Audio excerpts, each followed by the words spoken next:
Assalamu alaikum. Hello everyone, welcome back to my another video. In this video, how to write text in a circle in Photoshop. Let's begin.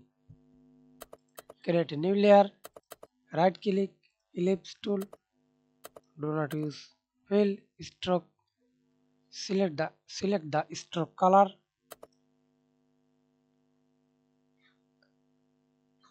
then press enter, hold shift click and drag it, increase the size,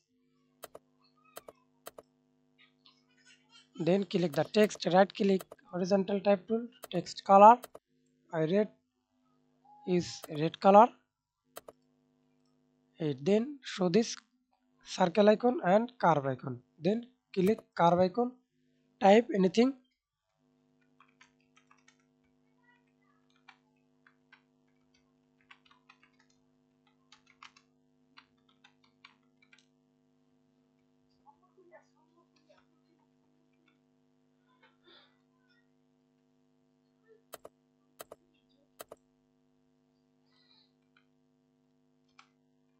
Show this icon, go to window and type, select character style or character.